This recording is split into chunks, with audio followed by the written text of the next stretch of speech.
Use of must. तो friends, आज के इस वीडियो में हम लोग सीखने वाले हैं यूज ऑफ मस्ट। जैसा कि आप सभी जानते हैं कि मैंने आपके लिए एक यूज की सीरीज़ लाई हुई है और इस सीरीज़ में बहुत ही अच्छे हेल्पफुल एंड इंटरेस्टिंग यूज हैं जिनको पढ़ने के बाद आप आसानी से इंग्लिश बोलना सीख सकते हैं। तो चलिए हम आज का अपना वीडियो स्टार्ट करते हैं। मैं हूँ विशाल और आप सभी का स्वागत करता हूँ आपके अपने चैनल बेस्ट स्टडी लाइन में। उससे पहले मैं आपसे एक छोटी सी रिक्वेस्ट करता हूँ कि यदि हमारी वीडियो आपको पसंद आए तो कमेंट में ज़रूर बताइएगा और मैं वीडियो ख़त्म होने के बाद कमेंट में कुछ सेंटेंस दे दूंगा, उसको आपको ट्रांसलेट करना है।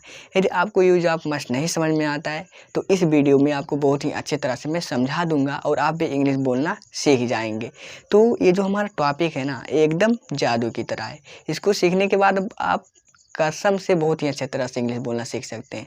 मैं आपको एकदम विश्वास दिलाकर कह सकता हूँ कि आप इंग्लिश बोल सकते हैं बहुत ही आसानी से और बहुत ही अच्छे तरह से, एकदम अंग्रेजी की तरह। तो चलिए हम अपना वीडियो स्टार्ट करते हैं। सबसे पहले हम फोकस कर लेते हैं यूज ऑफ मस्ट कि होता क्या है और इसकी डेफिनेशन क्या होती है।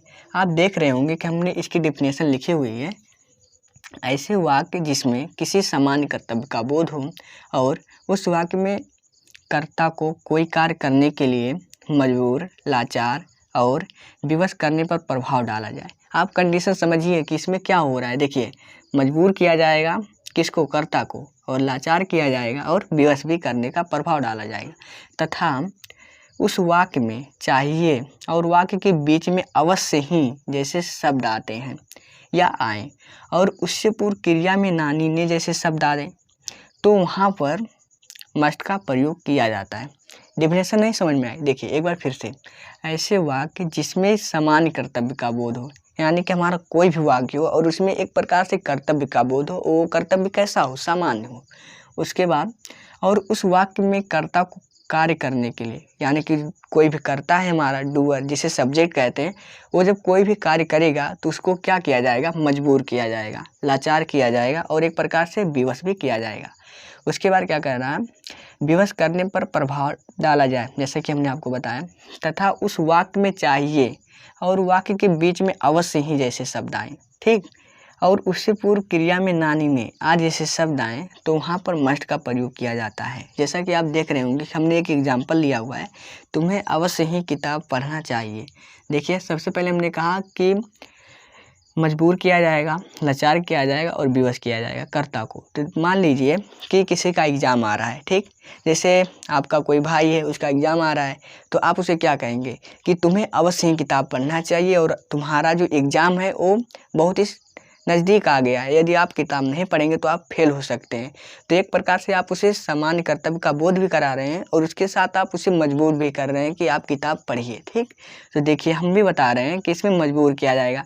तो देखिए, तुम्हें किताब अवश्य ही पढ़ना चाहिए, तो उसको बहुत ही जोर लगाकर, बहुत ज़बरदस्ती कहा जा रहा है कि आप किताब पढ़िए।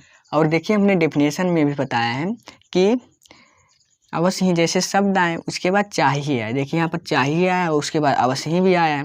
उसके बाद जो वर्ब है हमारा, वर्ब में नानी ने जैसे शब्द आए। देखिए, उससे पूर्व क्रिया में नानी ने जैसे शब्द आए। देखिए, पढ़ना हमारा वर्ब है, इसमें देखिए ना आया ना, इस प्रकार से। और इससे पहले हमने एक वीडियो बनाई थी यूज ऑफ शुड, तो उसमें भी प्रोसेस यही है लेकिन थोड़ा चेंजिंग है, तो आप कंफ्यूज मत होइएगा। वो वीडियो आप देख लीजिएगा, उसका लिंक हमने डिस्क्रिप्शन बॉक्स में डाल रखी है। उससे पहले हमने 3 यूज और कराए हैं, उसकी भी लिंक हमने डिस्क्रिप्शन बॉक्स में डाल रखी है। आपको करना क्या है, सिर्फ हमारे साथ बने रहिए, मैं आपको बहुत ही अच्छी तरह से समझा दूँगा, ठीक है।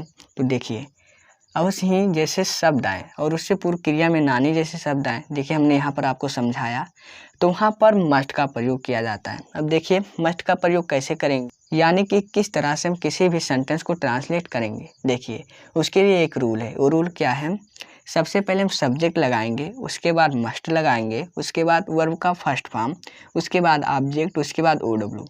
देखिए, सबसे पहले सब्जेक्ट, यानी कि कोई भी सेंटेंस होता है उसमें सब्जेक्ट अवश्य होता है, तो सबसे पहले हम सब्जेक्ट की इंग्लिश लिखेंगे। जैसे यहाँ पर अगर जो हम इसे ट्रांसलेट करें तो यहाँ पर क्या होगा, तुम्हें अवश्य किताब पढ़ना चाहिए, तो तुम्हें हमारा सब्जेक्ट है, ठीक है। इंग्लिश इसकी हो जाएगी यूँ। ये आपके ऊपर डिपेंड करता है कि आप किस तरह से उससे कह रहे हैं। यदि आप एकदम मतलब नॉर्मल होकर के कह रहे हैं एकदम, तो आप वहाँ पर शुड का भी उपयोग कर सकते हैं। लेकिन जब आप बहुत ही फोकस या मतलब एक प्रकार से दबाव के साथ कह रहे हैं तो वहाँ पर आप मस्ट का प्रयोग कीजिएगा। ये आपके विचार के ऊपर डिपेंड करता है, ठीक है। तो चलिए हम यहाँ पर देखिए, हम जोर डाल रहे हैं ना कर्ता के ऊपर कि वो किताब पढ़े, इसलिए हम यहाँ पर मस्ट लगाएंगे, ठीक है। तो चलिए अब हम मस्ट लगाते हैं, यू मस्ट, क्या हुआ, यू मस्ट। उसके बाद देखिए वर्ब का फर्स्ट फॉर्म।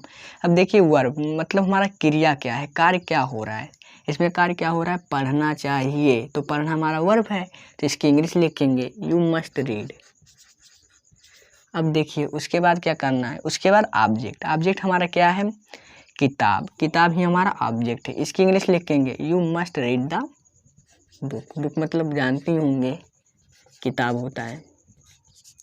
उसके बाद full stop, you must read the book. जी हाँ, ये हमारा ट्रांसलेट हो चुका है और आप भी इस प्रकार से ट्रांसलेट कर सकते हैं।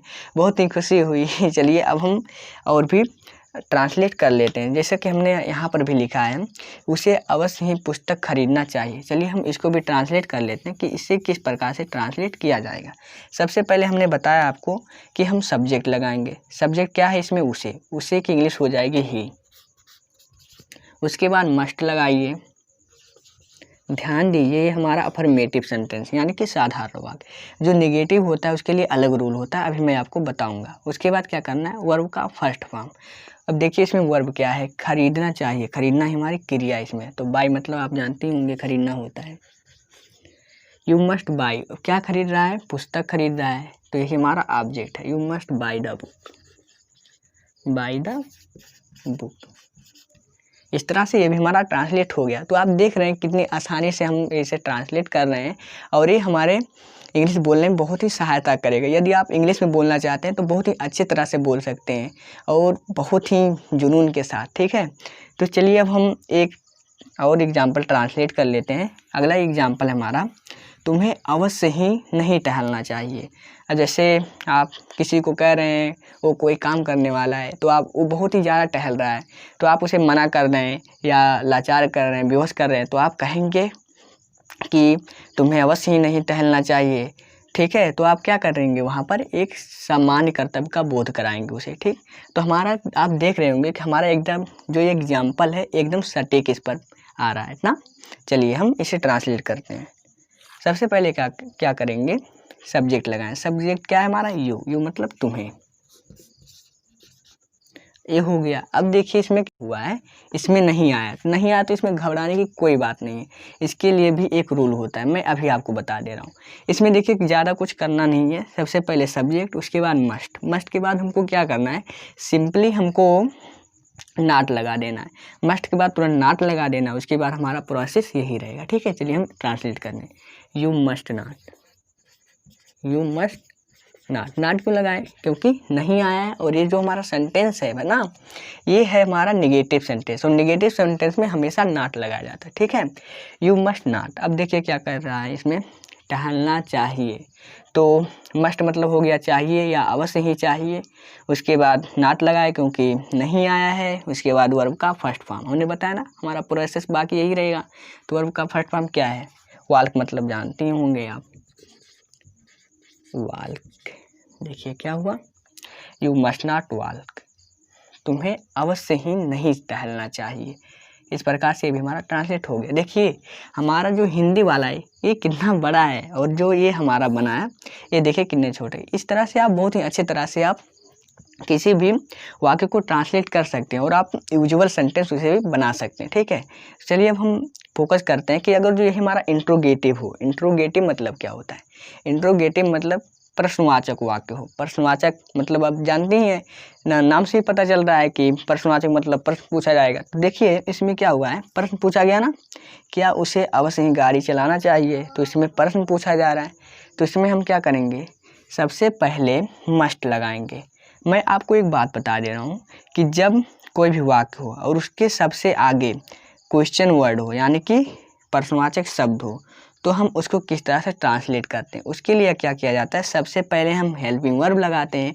अगर जो हमारा टेंस है तो जिस टेंस का रहेगा उस टेंस का हम हेल्पिंग वर्ब सबसे पहले लगाएंगे, उसके बाद सब्जेक्ट लगाएंगे, उसके बाद वर्ब का फर्स्ट फॉर्म, उसके बाद ऑब्जेक्ट, उसके बाद OW। तो देखिए इसमें क्या है क्या आया है ना, तो ये हमारा क्वेश्चन वर्ड है वाक्य के सबसे आगे, इसलिए हमने आपको अभी बताया कि सबसे पहले हम हेल्पिंग वर्ब लगाएंगे। तो ये जो हमारा मस्ट है ना, ये इसमें हेल्पिंग वर्ब भी है। तो चलिए हम लिखते हैं मस्ट। उसके बाद क्या करेंगे, अब देखिए उसे सब्जेक्ट है, उसे के लिए क्या लगेगा, ही, मस्ट ही। उसके बाद देखिए क्या हो रहा है, गाड़ी चलाना चाहिए। तो चलाना हमारा इसमें क्या है, मेन वर्ब है, ड्राइव मतलब चलाना। मस्ट ही ड्राइव द, आप कुछ भी कर सकते हैं, जैसे अगर जो कार हो तो कार, वैन मतलब गाड़ी हो, तब मैं वैन ही लिख दे रहा हूँ। Must he drive the van. उसके बाद यहाँ पर क्वेश्चन मार्क लगेगा। ठीक, इस तरह से देखिए ये भी हमारा ट्रांसलेट हो गया है। क्या करना है कि जब हमारा क्वेश्चन वर्ड वाक्य के पहले आए, सबसे पहले हमको उसकी इंग्लिश लिखना है, उसके बाद सब्जेक्ट लिखना है, उसके बाद वर्ब का फर्स्ट फॉर्म, उसके बाद ऑब्जेक्ट, उसके बाद OW यानी कि अदर वर्ड। आप लिख भी सकते हैं, नोट कर लीजिएगा अगर जो समझ में ना आए तो। मैं आपसे बार बार बता रहा हूँ कि यदि आपको हमारा वीडियो ना समझ में आ रहा हो तो आप कमेंट में ज़रूर पूछिएगा। तो ये भी हो गया। तो हमने क्या किया, हमने देखिए अफर्मेटिव सेंटेंस को ट्रांसलेट किया, उसके बाद फिर अफर्मेटिव सेंटेंस को ट्रांसलेट किया, उसके बाद नेगेटिव सेंटेंस को ट्रांसलेट किया, उसके बाद इंट्रोगेटिव सेंटेंस को ट्रांसलेट किया। अब बारी है इंट्रोगेटिव एंड नेगेटिव सेंटेंस की कि हम इसको कैसे ट्रांसलेट करेंगे। देखिए अगर जो इसी वाक्य को हम मान लें, क्या उसे अवश्य ही गाड़ी नहीं चलाना चाहिए, तो ये हो गया हमारा इंट्रोगेटिव एंड नेगेटिव सेंटेंस। इसको हम किस तरह से ट्रांसलेट करेंगे, तो मैंने आपको हर वीडियो में बताया हुआ है कि जब हमारा इंट्रोगेटिव एंड नेगेटिव सेंटेंस रहता है तो हम उसमें नॉट लगाते हैं, क्योंकि नेगेटिव है तो नॉट लगाना ही पड़ेगा। और जो हम नॉट लगाते हैं ना, वो हमेशा सब्जेक्ट के बाद लगाई जाती है। ठीक, तो चलिए हम उसके अकॉर्डिंग इसे भी ट्रांसलेट कर लेते हैं। सबसे पहले समझिए क्या करना है, सबसे पहले मस्ट लगाएंगे हेल्पिंग वर्ब, क्योंकि इसमें देखिए जो क्वेश्चन वर्ड है ये वाक्य के आगे आया है, और जब वाक्य के बीच में आएगा उसकी भी हम आपको रूल बताएंगे। तो सबसे पहले हम इसे ट्रांसलेट करेंगे। ठीक है, तो इसकी इंग्लिश क्या होगी, सबसे पहले हम लिखेंगे मस्ट, क्योंकि इसमें क्वेश्चन वर्ड वाक्य के पहले आया है। उसके बाद क्या करेंगे, सब्जेक्ट, सब्जेक्ट क्या है, ही। उसके बाद नॉट लगाएंगे, क्योंकि निगेटिव भी है और इंट्रोगेटिव भी है, तो ये भी हो गया। उसके बाद वर्ब का फर्स्ट फॉर्म, देखिए कार्य क्या हो रहा है भाई, चलाना, ड्राइव मतलब चलाना। अब तो आप होशियार हो ही गए होंगे। Must he not drive the van. उसके बाद question mark, must he not drive the van, क्या उसे अवश्य ही गाड़ी नहीं चलाना चाहिए। देखिए ये भी ट्रांसलेट हो गया। अब आप सोच रहे होंगे कि अभी तो हमने ये सीखा, लेकिन अब अगर जो आ जाए उसे अवश्य ही गाड़ी क्यों चलाना चाहिए, तो देखिए जो क्यों होगा वो वाक्य के बीच में आएगा ना, तो हम उसको किस तरह से ट्रांसलेट करेंगे, डर गए, ओहो, चलिए हम उसे भी बता दे रहे हैं। देखिए ज़्यादा कुछ सीखना नहीं उसमें, अभी हम आपको सिखा दे रहे हैं। उसे अवश्य ही गाड़ी क्यों चलाना चाहिए, गाड़ी अगर जो यहाँ हो जाए क्यों, ठीक है, छोटा सा लिख दे रहा हूँ समझने के लिए। उसे अवश्य गाड़ी क्यों चलाना चाहिए, तो इसमें क्या करेंगे, हम सबसे पहले जो हमारा क्वेश्चन वर्ड वाक्य के बीच में आए, सबसे पहले हम उसकी इंग्लिश लिखते हैं। तो क्योंकि इंग्लिश क्या होती है आप जानते ही होंगे, व्हाई मतलब होता है क्यों, जी हाँ ये हो गया। उसके बाद हम हेल्पिंग वर्ब लगाते हैं, हेल्पिंग वर्ब क्या है, इसमें मस्ट है जी, तो ये भी हो गया, हाँ जी। उसके बाद क्या करना है, सब्जेक्ट लगाना है, सब्जेक्ट क्या है, ही, मतलब उसे हो जाएगा यहाँ पर, व्हाई मस्ट ही।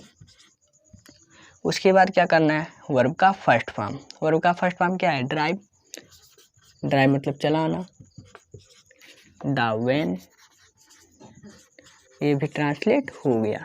ठीक, और यदि यही क्या हो, इंट्रोगेटिव एंड नेगेटिव सेंटेंस हो जाए और जो हमारा क्वेश्चन वर्ड हो वाक्य के बीच में ही रहे लेकिन नेगेटिव भी रहे, जैसे उसे अवश्य ही गाड़ी क्यों नहीं चलाना चाहिए ना, क्यों नहीं, ये भी आप समझ लीजिए, ये नहीं आ गया और क्यों भी आ गया, दोनों वाक्य के बीच में आए, नहीं तो आता ही है लेकिन इसमें देखिए क्यों आया है। अभी हमने इसको क्या किया, केवल इंट्रोगेटिव को ट्रांसलेट किया, लेकिन इसमें देखिए इंट्रोगेटिव भी है और नेगेटिव भी है। ठीक है, प्रश्न भी पूछा जा रहा है और नहीं जैसे शब्द भी आए हैं, लेकिन कहाँ वाक्य के बीच में आया है प्रश्नवाचक शब्द, तो हम इसको किस तरह से ट्रांसलेट करेंगे। अभी हमने आपको बताया कि जब हमारा इंट्रोगेटिव एंड नेगेटिव सेंटेंस रहे तो हम उसमें क्या करते हैं, जो नॉट होता है वो सब्जेक्ट के बाद लगाते हैं। बस यही यहाँ पर भी करना है। चलो ये हम सबसे पहले इसमें क्या करेंगे, सबसे पहले क्योंकि इंग्लिश लिखेंगे वाई, उसके बाद ये लगाएंगे मस्ट, हेल्पिंग वर्ब है, वाई मस्ट। उसके बाद सब्जेक्ट क्या है ही, उसके बाद नॉट क्यों लगाए, क्योंकि इंट्रोगेटिव एंड नेगेटिव सेंटेंस है, प्रश्नवाचक क्यों नकारात्मक वाक्य है। Why must he not drive the van. अब तो आप होशियार हो ही गए होंगे, ड्राइव द वैन। इस तरह से भी हमारा ट्रांसलेट हो गया है। तो देखिए हमने इस प्रकार से वाक्य को ट्रांसलेट कर लिया है। यदि आपको कुछ दिक्कतें हुई हों समझने में तो आप कमेंट में ज़रूर पूछ सकते हैं, और भूलिएगा भी मत, क्योंकि आधा ज्ञान हमेशा खतरे से खाली नहीं रहता। ठीक है, तो आशा करता हूँ कि ये वीडियो आपको पसंद आई होगी। यदि पसंद में आई हो तो आप कमेंट में ज़रूर बताइएगा, और हाँ, कमेंट में जो मैंने वाक्य दिए उसे ट्रांसलेट करना मत भूलिएगा। अब चलिए मिलते हैं हम आपसे अगले वीडियो में। अगला वीडियो हमारा और भी अच्छा होगा, और अगले वीडियो में हम एक और यूज लेकर के आएंगे, जैसे आप एक और बार इंग्लिश बोलना सीख सकेंगे। वीडियो देखने के लिए धन्यवाद।